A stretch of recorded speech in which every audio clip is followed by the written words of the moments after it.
And I'm gonna be high. Good on you, Dangelo. I'm the Rocket Man, yeah. I'm a rocket man. And I'm gonna be Rocket Man.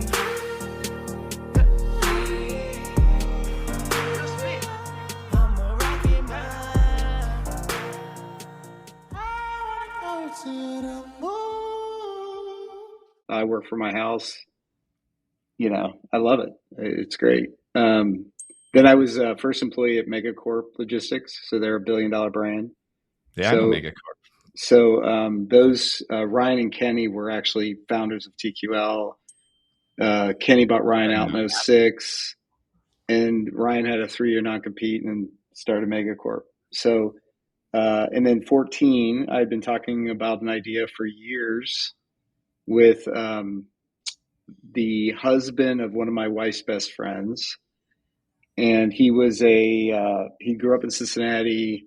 He went to Ohio State, started a few companies there, and then he was a pretty bing shot in the product side at Microsoft. He ran the Bing search engine from a product perspective. He was Steve Ballmer's chief of staff. And we basically talked about how do we solve logistics problems, and the sort of the focus, which most brokers that have Turbo have zero idea how to use it. And we built it to be a network to automate humans and actually to give leverage to everyone in the network that was working together. It's not a true shared workspace, but there is a sharing model, and you can use it to go get market share, and a lot of people don't. There's some that do. If you look at Transloop, they do a great job. Nick is an amazing entrepreneur. I know Transloop pretty well. Yeah, Nick came from One of my TQL. brands. He was one of our first customers at Turbo. So Turbo is great. That's where I got my learning. I wish, like you, we were probably early, but I wish, like you, I would have started earlier in the entrepreneurship game. Probably right after TQL, I wish I would have done it. But at the same time, all my learning was done at Turbo. So we've kind of taken that to Fura. When did you start Fura, or when did you guys do that? So I was a late co-founder. So Phil started it in 2017, and I met him in Dallas. He had bought 2 small companies, and he was trying to figure out how do you onboard companies with, in technology. Think of tech adoption. So when you're talking about AI and how people use it, it was very critical that when we bought companies that we could onboard them very fast.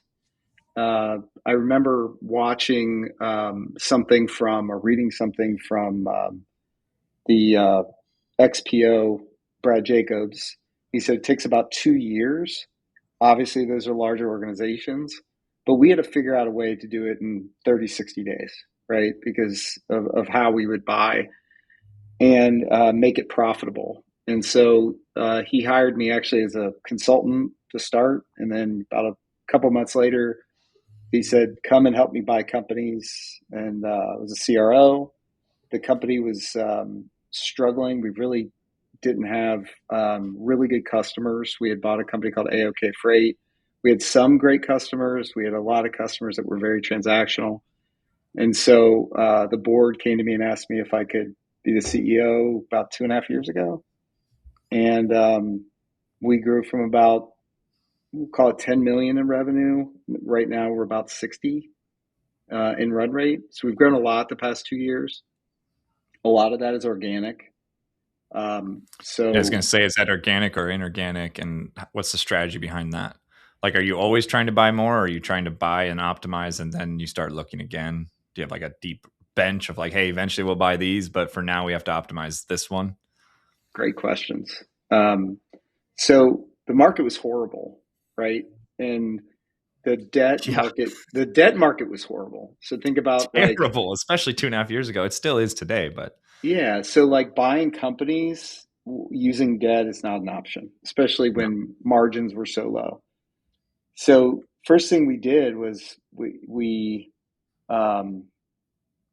We had offshore offices, but we needed to sort of centralize them into one to start, just to simplify the organization.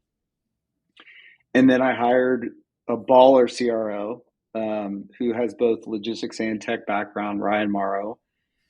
And we build a machine to onboard new customers. Last year, with literally 2 salespeople, we onboarded almost 100 new clients. And new shippers you're talking. New shippers, right? We did close an acquisition of Pinwheel out of Chicago at the beginning of last year. So like end of December, 1st of January. They were a struggling broker. We have two types of brokers we go after. So, those that are great founders, but they're struggling. They're not making money. They're break even.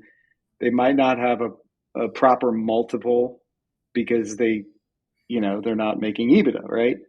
And multiples in this market are really tough anyways. So it is. So we give them a great outcome where they can be a part or not a part of the business, but actually monetize through an earnout, potentially stock, depending on how the deal works out.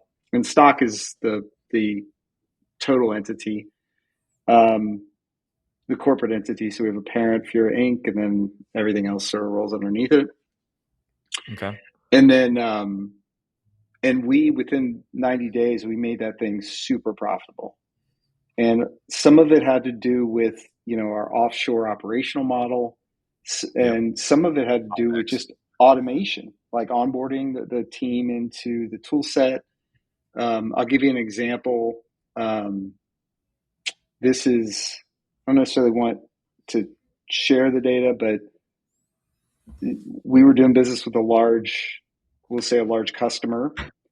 They were doing a very small, just a couple grand a month in net revenue. And we implemented our algorithm, the bidding bot that we created. We didn't use, there's some great ones out there, some good technologists out there but we wanted the IP because we can control it. In some cases we don't. We just, there's stuff off the shelf we don't want to mess with. But the first month we deployed it, we increased our revenue 30 times. With that customer? With that customer. So part of it is giving these owners an outcome that they wouldn't have normally had, and because they might not be well enough equipped to scale. Like most of the companies that get to 20, maybe even 30 million, have a tough time. There's this plateaus, as you've probably seen in the industry, myself, right? Yeah. It's hard. It's hard to break through. The other are profitable. You get margin compression as you get that big. You start having to hire ahead of growth, and then your payroll is suddenly your biggest expense. And you start saying, hey, we could optimize around this, or we could reduce headcount, or we could get the next customer. And like 30 million is a tough number to go past and actually continue the same growth rate. So yeah, it's organically it is for sure. Yeah. And you have to have a differentiation and a network sales approach to do it, which we have. We kind of take a hybrid approach. I think you do manage transportation. At least that's what I saw in the thing. I think you started out with the LTL, and based off your background, we started off in truckload. We really target mid-sized shippers that don't have technology. We give them the tech. We white glove onboarding and delivery and all that stuff. And we do it for free as part of the transaction. And what ends up happening is shippers tend to say, well, this experience is really good. Let's just give you more business. And then we have ways for them to distribute the tech to their customers and vendors. So we typically have that sales motion becomes frictionless when we're talking to these other customers, because they're already using our tools and saying, how do I get that as well for my other business? What's interesting there, Jeff, is that, at least from what I understood you saying, you're delivering the tech to the shipper. They're using your platform. That's pretty rare in the brokerage industry. Like most of them are buying tech for themselves to make their operations run more efficiently, but they're just they might have a front end customer login, but it's mostly in truckload. At least my experience is like, hey, all of the tech is the broker's execution, not the shippers. So then you're taking that, and then like you're talking like vendor access for them too. So if they have inbound freight or other, think like, of collaborative platform, almost like shared workspaces, right, where you can yeah, share and collaborate. And to your point, one, it comes with the ICP, right? Normally, companies that are under 20 million in spend don't have tech spend to go make purchases for technology. yeah, Number two is typically freight salespeople, and I'm not, like a lot of great freight salespeople out there, but delivering technology and freight services, very different sales strategy and concepts, and surrounding the different uh, decision makers and how that works with other parts of the organization, senior leadership. It's just very different. So we don't love to hire, just any salesperson. We leverage our operational teams as a way to feed the sales team, and they sort of work together in that way. But I came from cradle to grave. I just think that yeah. one of the biggest problems in our industry is share wallet, and because there's no value out there. Most brokers that I've seen average less than 2% of their customers' business. So our goal was to really focus on the tech automation value add with our customers. And I think you mentioned a few years ago that you give your customers tech and they Yeah. can manage their own whatever. And this is very similar, but we focus on visibility and collaboration as our sort of core value prop. That's awesome. The way we do it is very similar, but we like our main niche is home delivery, big and bulky products. And then we started doing that more. We got into larger, I'll call them clients, shippers, whatever you want to call it, but we'll do managed trans without a managed trans like fee that we just say, Yeah. hey, we'll implement tech for you. Sometimes it's custom. Sometimes we have to build them a freight bill audit portal just for their home delivery spend because it's like their carriers are just emailing. They don't have a TMS. But you talked about like shippers under 20 million to spend don't have a budget for tech. And then my anecdote on that is, and shippers over $50 million to spend, because they didn't buy tech when they were under 20 million, now have 7 different systems of record, and it's impossible to buy one piece of tech to do it. And so some of the largest customers we work with are, very large furniture brands, right? That everybody knows their names. They might have 5 different operating systems and their finance and logistics still weren't connected, or they couldn't, automate. They couldn't even determine which, like a routing guide for outbound plant freight, because they had 3 different systems and 2 different business units. And so it's kind of interesting to see it from, hey, sure, the shippers that are under 20 million to spend don't have the budget for it, but if they would just buy it then or have a way to do it like Fira, then they wouldn't have the same problem that most of them have at $80 million to spend, which is now we have 5 different systems, and a TMS is not the solution at that point. Right. Or at least a traditional TMS. Yeah, it's more of almost like you need a collaborative data layer to bring everything together. But most companies don't buy that way. Especially as you get bigger. Their budget for tech gets big, they'll pay $1 million to Oracle, but that's not going to fix the same problem. That's right. I love how a lot of this stuff, because a lot of times, when you're talking about logistics and brokerage, you don't sort of get into these conversations. You'd asked me about targets of acquisitions, and what we look for. So we're in the middle of several more deals. Now that market has come down, we've had a ton of success and growth. We had gotten to profitability at the end of last year and really grown significantly. And so now we have some dry powder to go acquire brokers. We really like under 30 or 40 million because they're easier to onboard and deliver and make profitable. And there's not as many moving parts.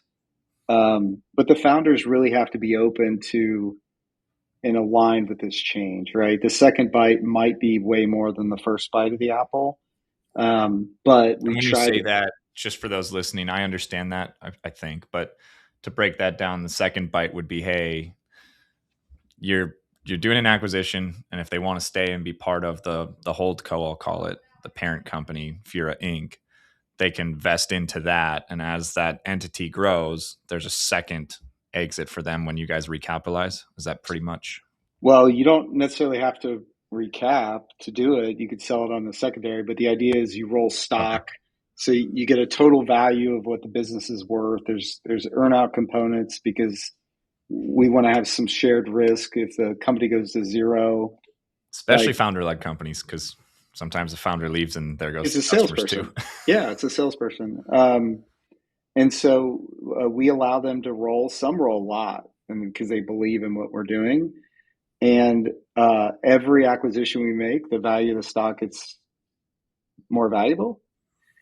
And Yeah. they can sell in the secondary. We might have a big priced round at some point. But the idea is that their second bite will, because they're looking at the entire organization, will most likely be bigger than their first significantly by a lot. Yeah. So then I'll go a little deeper in that and then we'll pivot a little. But if you're, let's say you acquire a brokerage, do they, and the founder stays, do they help you grow all of Fura, or do they still focus on, that brokerage they were growing and focus on the wallet share of those customers? It's a great question. So it depends. Some of them might not stay, even if they have some kind of rollover earnout, Yep. stock. Some that stay can really focus because the acquisition is on their business, and a lot of them just want to help. Hey, how do I drive the accounts that you bought? Whether we do an asset sale or stock sale, like, let's people and customers and those things. Like, how do I help grow that to maximize their earnout? And there are others that want to be a part of the infrastructure, whether they're going out and talking to new brokerage companies that want to sell and CEOs. Nothing gets founders and CEOs more excited that are trying to sell their company than making sure that the acquisitions that the potential buyer has done go really well. Yeah. And That makes sense. that's important. We have a founder of a company we acquired that helps us with compliance and operations and some other stuff across the entire company, and he's super valuable in that way. So it just depends on the superpower of the CEO. Some of the ones we're buying are really good salespeople from they have great brokerage sales experience. Now we give them tools to supercharge that. So it, like I said, it depends. Okay. And then let's talk more about your platform for a minute. You acquire a brand, or you would just acquire a new customer. Well, we'll stay with the brand. Let's say you acquire a brokerage. You talked early in the episode and about onboarding them quickly, not just your customer, but actually the broker, and how you could integrate that into your business. Does Fura's platform execute freight differently than like a normal TMS for truckload brokerage? Do you keep them on their TMS and you guys augment it, or is it Fura's platform? Well, Fura's platform is a collection of built and bought tool sets, Okay. right? So I'm gonna it's put a pin not. in that, built versus bought, but continue. What's that? I'm gonna put a pin in that, and I'm gonna pull on that later on, like, why do you build, why do you buy? But Oh, great. So it's a collection. So I'll give you an example. When we buy a company, there's only so much we know about it from their SIM, which is like what we get from the investment bankers, the data, all that kind of stuff. But data is not shipment or user specific in terms of how they behave. That we don't know how many opportunities they get, for example. And so the first thing we want to do using their data is we wire up the business. So we built we use Turvo as a sort of a baseline because it helps us sort of from the data model and spread our services to other organizations because they make it easy. But Turbo has limitations, right? So we had to build our own analytics tool set, and we can mix and combine data from third-party sources, other technologies, whatever, to be able to share like what's the true picture. So we call it wiring up the business. Okay. And so when we onboard them, we take all of their historical data, we onboard it, right? And now when it comes into the platform, it's almost like they've been using that tool the whole time. And then we have a way to bring data in from email, WhatsApp, text, whatever, so that we know when all of the shipments have been offered, what we bid on, what You're what we talking lost. historically, or like a look back, We or can is it do as they historical. onboard? We focus on sort of future because we want to give them the benefit of the doubt, and not assume anything. We sort of watch it, and then we also do that for TMS customers. So when we wire up TMS customer, so if you go into our platform, there's so much data, and now we can say, okay, how many shipments like do carrier sales cover per day, and how many times was that person on the phone, and it's all sort of combined into one thing to give us scorecarding for each person. And just like the big customer I was talking about, where the reason why we knew there was opportunity was because we wired up that business and we could see it. And humans, as you know, have limitations on how much time they spend or will take to quote. The more they have on their plate, they might quote less or quote increased margin, but it doesn't necessarily help the organization, right? And doesn't help them grow. So, it's not this cradle to grave model where we want everybody to sort of run their own little businesses, because we all want to sort of be in the same boat, same ship, same rocket, and work together to maximize that and add value. So that's one area. When we wire up, we also understand where our costs are related to the organization. That one's a little bit easier, but based off of who's more productive versus others. And we found that one of our biggest costs was carrier sales, right? Covering a load. Covering a shipment, which, you're talking about a happy robot, et cetera. The other thing that we were very disappointed at, 40% of our calls weren't getting answered. Just incoming calls. Calls weren't getting answered. And this was obviously during times when you had the shipments, you had the power, and how the freight power sort of fluctuates. And so we built our own. We co-developed with a company called 10-8. We launched, her name's Donna, and then we have, I forget, Jordan is the male. So we have male and female AI agents for all inbound. We started with a certain team, and the agent is connected to Highway. It's connected to Teams. And it goes end to end. So it checks to see if they've done historical, and it's context aware. So like someone asked Jordan about, like, is Trump doing a good job? And he's like, hey, I'll leave the politics to somebody else. I mean, this is the agent, and they sound human. And so last week we covered 30% of our shipments, and we haven't even deployed it to the rest of the team. Okay, so this is where the skeptics and the haters are going to come in. So like 30% of that is now covered by Donna and Jordan. And do you have metrics? Because what I heard you say is that when you wire up a new brokerage or a new customer on TMS customer, you start monitoring not just, an email inbox or just your platform, but kind of contextually everything, a text message, all of that. You obviously had signals that showed you on that one customer you talked about, like, hey, we're just missing wallet share. I call it market share, but I'm using your verbiage. So we're missing it. The haters that I have seen, and I'm going to actually back up. You said Happy Robot. There's Vuma. There's Clone Ops. There's all kinds of them now. Oh, yeah.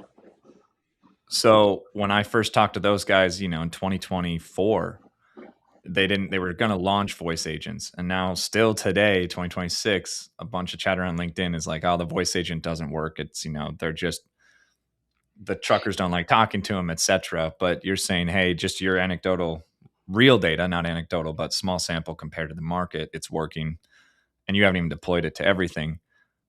So 2 questions off of that. One, why is it working for you and others maybe think it isn't for them?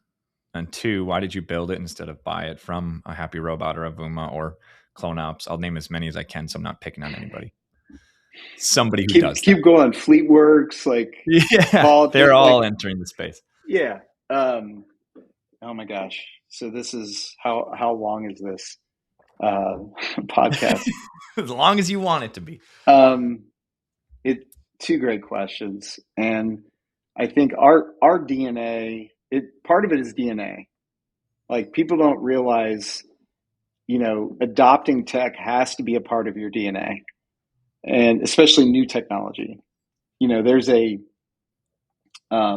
feeling I had for years was that, as important as people are to the logistics industry, there's a lot of great ones, right? A lot of times they're also the hindrance of new technology adoption. Oh, yeah. Right?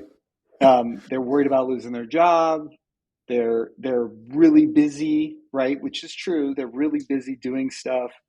So there's a methodology. Number one, it has to be in your DNA. So, like, everyone, when they're hired, has to understand, we're going to do this stuff, and you have to jump on board. And if you're not a part of that change, then you're not a part of our DNA.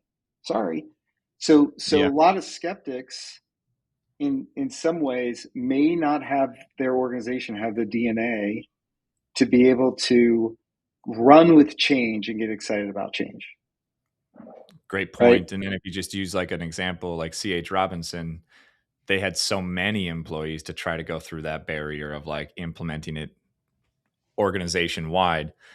Companies like Fura, Rocket, and others have such a huge advantage because we have smaller companies, and the forced adoption and culture change is a lot easier with 30 people instead of 10,000. And so then what do you say to those people? Like, hey, adopt it or not. You can then say, adopt it or not, but I'm going to hire somebody. They're just, instead of having to fire somebody, it's just like the next hire. This is just table stakes. This is what we do. And if you don't want to do that, don't take the job. Exactly. But the big box brokers have to look at their whole org and go, how do we adopt this fast enough? And I don't think they can. I think it's a huge advantage for mid-market players to be able to do the same things they can do with fewer people. Timing of a business is probably the most important thing, right? And so when you think about C.H. Robinson, they bought backhaulers. Their model of they differentiated with their backhaul model, right? Yep. And the second is like TQL, for example. I know they're getting bad press, but their differentiation was 24 hours a day, 7 days a week. They managed the business, and they treated every shipment like a produce shipment, even dry and flatbed freight, like multiple check calls a day. And they were just tenacious about it. And that's one of the reasons why they grew so quickly. But the reliance on that model, hiring 50, 100 people every 2 weeks, is really focused on people as the only driver of the growth of the business, right? Right. And so if you start from, hey, look, even if we buy companies, like, this is why alignment with CEOs and founders of businesses we buy are so important. So when you acquire, obviously you might acquire old school people, but when we're engaging them, we're like, look, this is the deal, and don't take the offer if you don't want it. So we might lose out on deals, but it's for us, it's better in the long run if we do, because they might not be aligned with sort of the strategy. So doing it, the great thing about AI, more than any other technology that's come before it, is you don't need to bring the technology into the operation to test it. Right? You don't have to create an entire staging program to test it. You can actually just test it in parallel. Yeah. Right? So we test it in parallel. And then when we bring it in, it's already been tested. So the people are like, oh my God, this shipment's covered. Like, awesome. And, you know, just like the customer we did the bot, all of a sudden they're like, oh my gosh, I didn't have to quote this and I got an extra 50 shipments this week. So, so a lot of the tools that are available today, I would say it's only going to get better, and you can test it in parallel. We still don't use stuff at in Turvo just because people are operating and you have to get them to adopt. But the new technology, that's where it becomes more powerful. So walk me through why you didn't just plug in one of the FleetWorks players, and then you guys like, do you have a? We tried. You tried. Okay. We tried. We This were is like really early so with. interesting to me because I've looked into all of it and we just built our own instead. But because we have developers who can use Cloud Code as well, and we can develop our own stuff, and we can vibe code, and we can, I mean, vibe coding is kind of getting a bad rap, but we can vibe code internal tools all day long, and it works just as well as using an offshore agency to build you something and use, you know, Figma to design it and then take 3 weeks to talk about the address book. And it's like, oh, we can do that this weekend and see if it works. But Yeah, you I'm tried doing it. And I'm not Same like here. I can't code, but I can do APIs and I can vibe code. Yeah. So we tried it. Going back to DNA, like, Phil is he's my chairman. He's built 2 technology companies before. All like the leaders that founded this have all been a part of technology businesses and software businesses, and in some way logistics businesses. Ryan and I probably have the most experience on the logistics side. But we tried Paul. I love Paul at FleetWorks. He's great. It was very early, and the speed of response wasn't there, and the tools weren't The where latency, they are today. Yeah. We work with Jesse and Vuma. I love Jesse. I think he's an awesome dude. And we have some very specific nuances to the way for our customers, on inbound business. And now that we can use Claude to do the same thing, like it didn't make sense. We think there's going to be a ton of, like, everyone's going to have AI. Yeah. You got to have it, right? Because it's just the leverage you get from it, and the speed. And we like, going back to our DNA, we are curious and like to do stuff ourselves if it makes sense financially, if there's a speed element, right? We still use third parties to do EDI because, like, why do you want to sit there and do EDI? Yeah. So it's the high value stuff that you want to control. That's where we spend the most time doing it ourselves.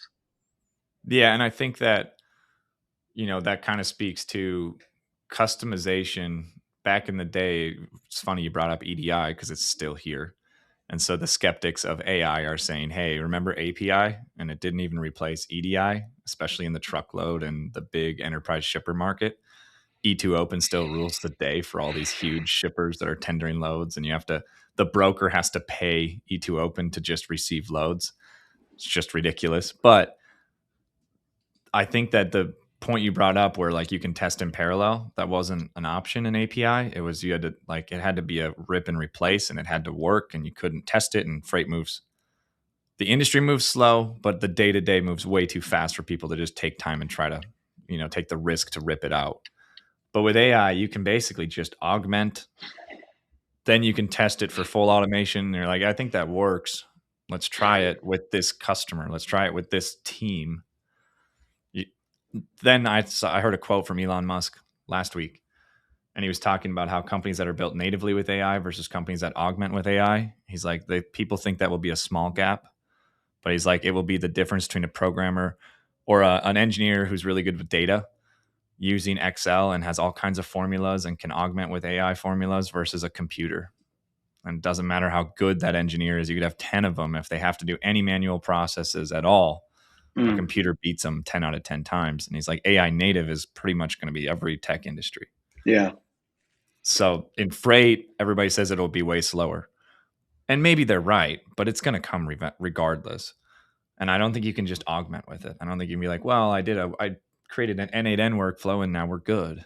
Like, I think it has to be the platform has to have it like an MCP layer, basically. The API layer has to be rebuilt for these platforms to be able to just be natively in AI.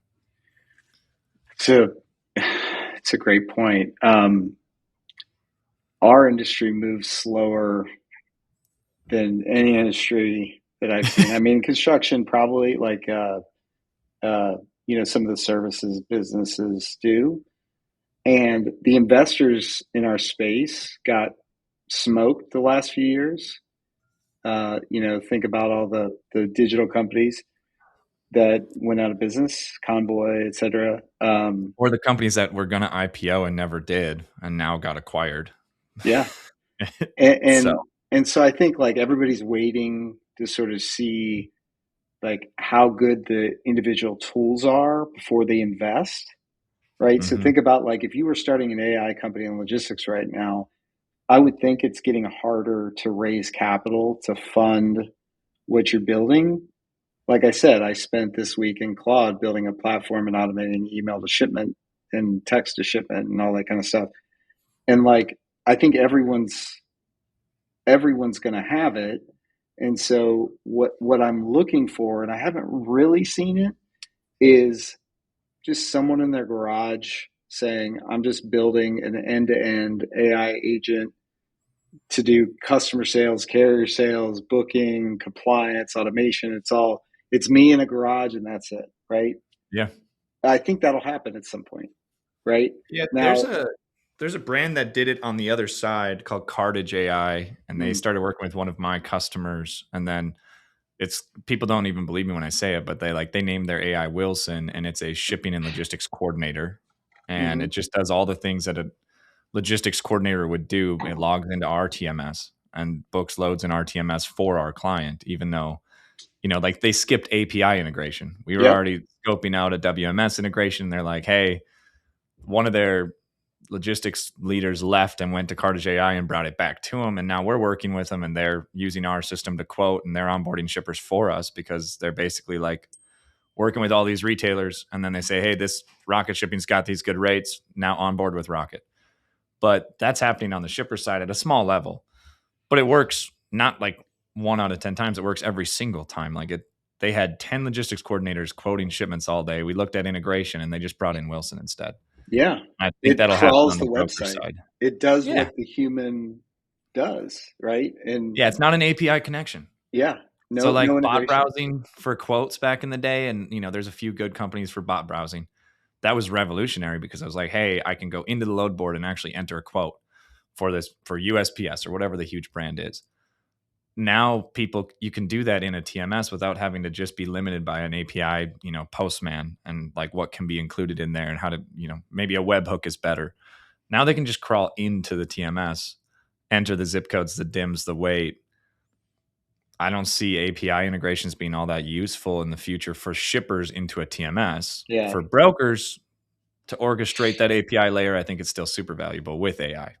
Well, time and cost, right? Like, Yeah. Whenever we want to do, to your point about EDI integrations, it's like, why? We're doing one right now. It's been 3 months, and I'm like, I'm glad it's almost over. Oh, so two things I wanted to tell you based off of that. So number one, I think I have a customer for you on the moving furniture. There we go. Number two is, we started a partnership with Bitfreighter not too long ago, Brad. Yeah, I know them. Well, I don't know Brad, but I know Bitfreighter. It'd be interesting if you looked at that, like, for us having someone like that already has the connections and it wired up just made it way simpler because they built like a data unification platform, subpub, adapter framework to, they already connected and then they push and pull from it. So they don't have to redo connections every time. That's interesting. And that's interesting. The theme of the episode being, hey, why would you buy? Why would you build for AI and all this stuff? And then like the fact that Brad at Bitfreighter built that in like the last 5 years since COVID. and it was an EDI, like, hey, EDI is now better. That's the fact that that still exists makes the people who are skeptics of AI say, hey, see, look, EDI is still being implemented. But if you think Totally. about, I bet he's using, and I bet Bitfreighter will end up using AI to make EDI better. And they will be able to do better plugins, whatever it might be, or workflows just because of that.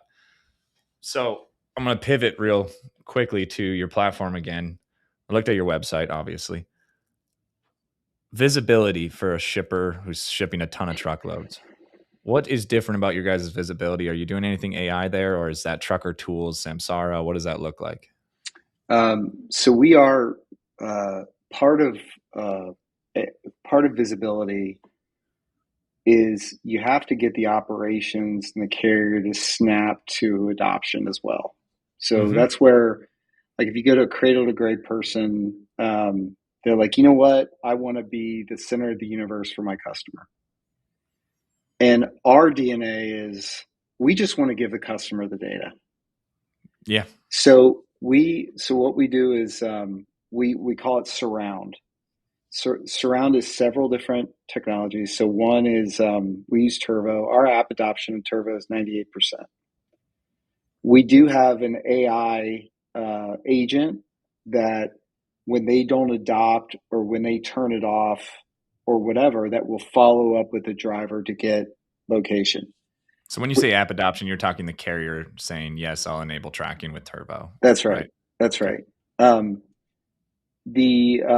just think about getting data in for that particular shipment, and I'll kind of share the rest. Then we have an AI agent that follows up if they don't use the app or for whatever. Right. We still have humans that do some of that work. Track and trace, right? Yep. Yeah. And visibility isn't just is that driver moving? Is he on time? We also give our customer the user experience. We set up notifications on their behalf. So if something's approaching late and they want to define what approaching late or running late or whatever is, they just, as soon as that thing's running late, it notifies them, and in their medium. It can be web, it can be platform, it could be email, it could be text, right? SMS. We also give those same tools to their customer in their locations or whatever. So think of digitizing, surrounding the experience with everybody. That's why we call it surround. We also have connections to about 95% of the ELD market. So if we have a dedicated carrier group that doesn't want to adopt the app or only use it as a companion to upload the bill latings, proof of delivery, those kind of things, we can do that. And they can do all that within the app, and then we can auto share those PODs back to the customer. And then there's a collaboration experience where if they want to collaborate with the user to understand more, they can either on the mobile or the web or in the platform. So that's kind of operationally. Now, in order to execute that, your team, operations team, has to snap to it every day. So when our sales team goes out and says, this is what we do, then the operational team has to say, yep, you got to do this or not, right? And so we might have to pay a little bit more, but our share wallet is, really good, right? And the experience is better and we get them more locked in. I imagine that leads to less churn, especially since you're giving like a technology to the shipper and their receiver and the surround. Like you're having, I'd imagine, I don't know if you have the stats on it, but your churn percentage has to be lower than a typical. Now, I wouldn't say just churn as far as like work with this customer or not, but wallet attrition or gain has to be different. It is. We met with, maybe outside of the call, I can get you the percentage, but we meet with a lot of investment bankers and venture capitalists and all that, and that's always their biggest ask. And every time we give them the data, they're like, you are way under the normal in this industry. Like, how do you do it? Right. Part of it is we also sell customer experience. Yeah, and UI and customer experience, it's not a real broker thing. Right. It's pretty rare. Right. And it's allowing them to gain revenue by giving their customer a differentiated experience, right?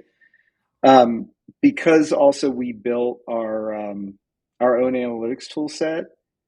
Uh, visibility is also, remember, our target, less than 20 million in freight. They don't know what's going on with their data. They might have data. They just, they're not a logistics business. So we give that Yeah. data back to them and use it as a way to make decisions on their business if they so choose. And it's a continual process of development, buying. Like we're constantly evaluating things. It's part of our DNA. Nice. What would you say your ICP is? Is it just the spend, or do you have like a certain segment that you, when you're doing organic growth, that you target? Well, the renewable energy space the last couple of years has been huge. So solar, battery, some of those are big customers, billion-dollar customers. Some of them are, but typically those companies don't have technologies, whether they're $1 billion or not. Yeah. And so that, up until the end of last year, that became about 40% of our business. And then we started diversifying. We still do business with companies like, you see Ace Hardware, like Ace Yeah, I see Hardware that. and like traditional, they're one of our largest customers. We, we, we love those. They actually use some of our tool sets down at their locations for visibility. We at Turvo, that was one of our first big customers was Ryder, who worked with Ace, and they had trouble. I think in some ways they were giving visibility to locations. Uh, we've done it organically, like we didn't sell it to them. We just started giving it to them. They're like, "Hey, how do I Nice. see everything?" So that's kind of a way we get adoption. Now we've gotten into more food and beverage and packaging, and we've really spent in our ICP. It's size, vertical, because we want to own that vertical. Like if they, Yeah. like Nick at Transloop, they're in deals with against us all the time in energy, and they love going that route. I think, but there's not many that do what we do the way we do it in those spaces. So like we go to a trade show, everyone knows who we are versus spraying and praying. Yeah.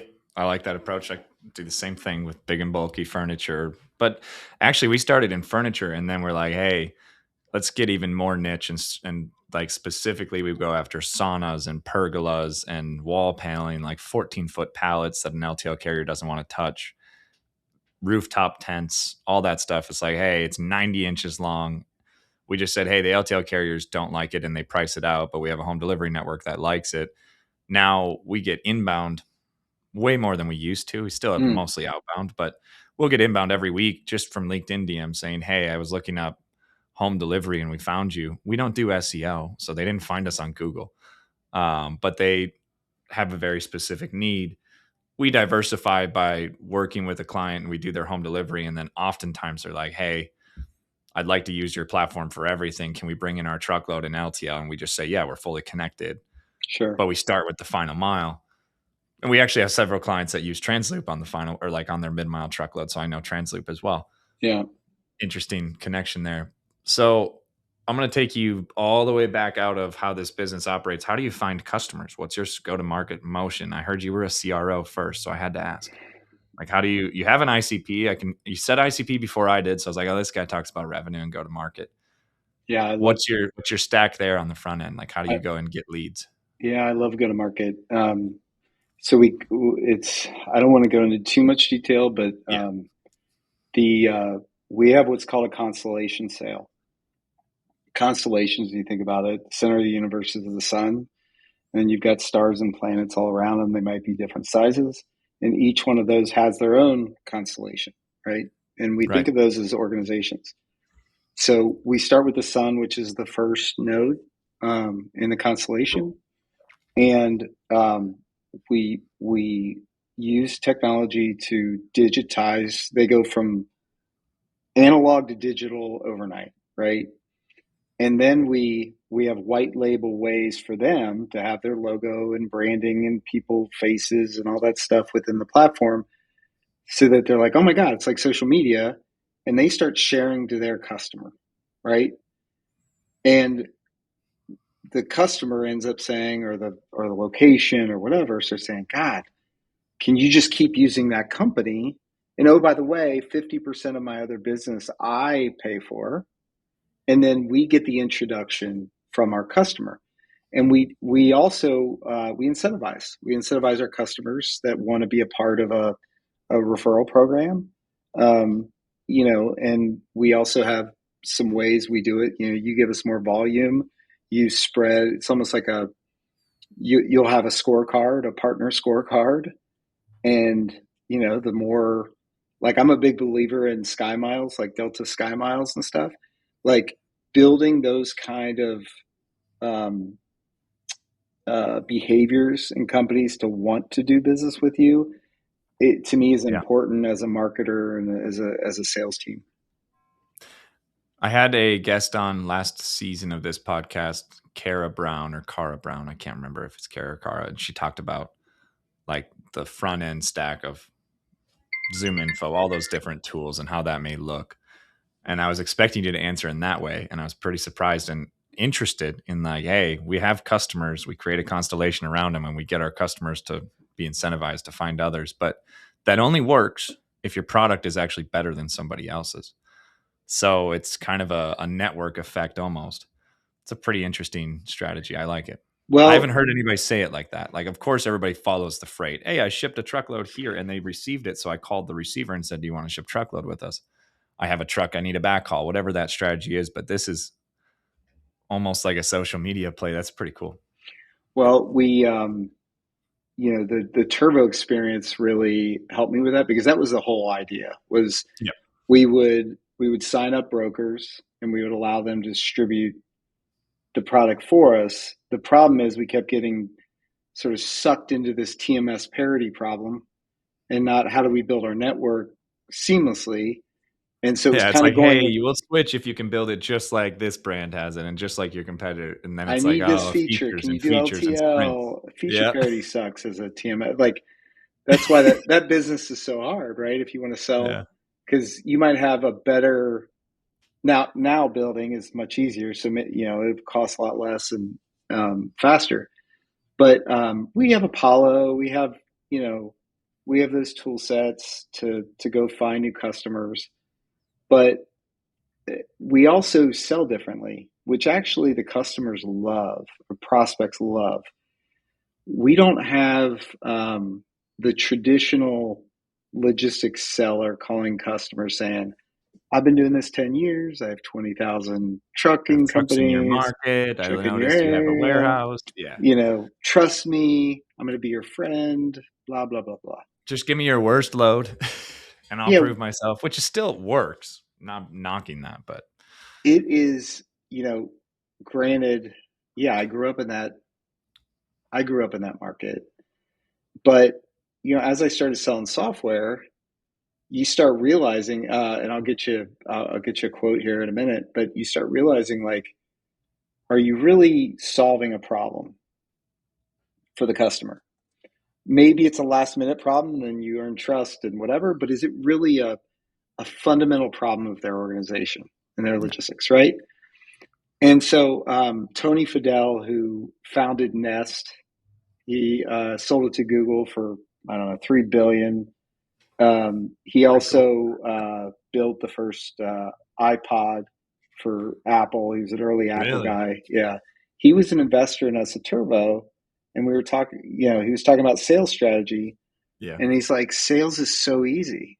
It's what's the pain and what's the painkiller.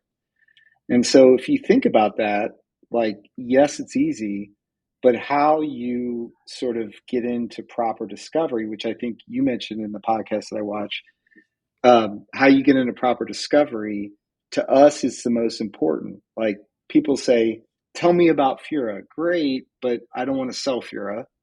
Yeah. What I want to do is sell the problems we solve. So help me understand, tell me about, really open-ended questions across the organization. When's the last time what's the impact of, what's your cost per transaction? Like, tell me about your stuff and why it costs so much. Tell me, like, and we sort of, that differentiates us from a sales process perspective, because now the people, on the front end, it could be customer service, logistics, senior folks at the organization, accounting. Like, we want to touch every person to really understand, because now they're starting to see us differently, right?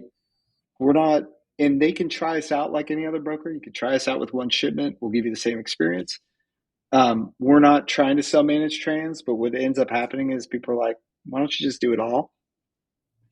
But that is a differentiator for us in how we sell. We've got, Ryan's our CRO. He still touches a lot of customers.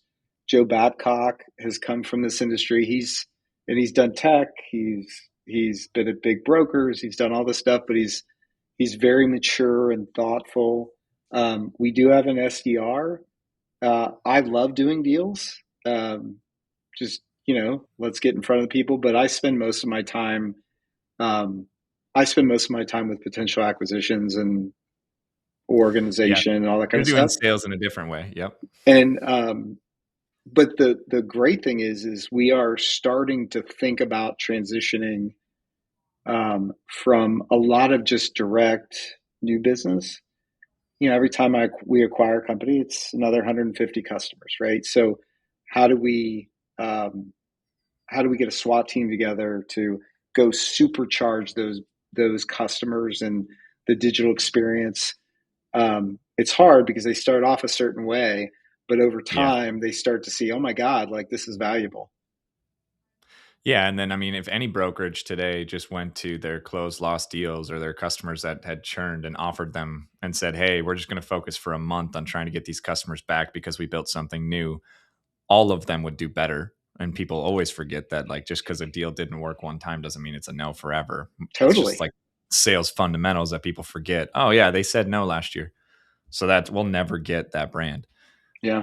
Most of our large customers, I started this over 5 years ago, and I was in the industry before that for 5 years. And so most of them took 18 months to be, because we don't do, I would say 95% of our customers, we ship every single item for them, right? In our TMS. Now we might only cover the home delivery portion on our total brokerage with CSPs or custom tariffs, and they might use 3 different truckload brokers besides us, and we pick up some volume there, and they might do all LTL direct through their carriers, but eventually they just want everything in the platform. Yep. And then they just never churn because we will, well, no, I don't say never. Sometimes they get acquired by PE, and then the PE says they can do it better.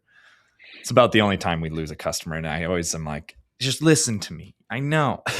But we end up creating, building like your analytics. When you say analytics, are you talking like price analytics or reporting, KPIs, all of that? All of it.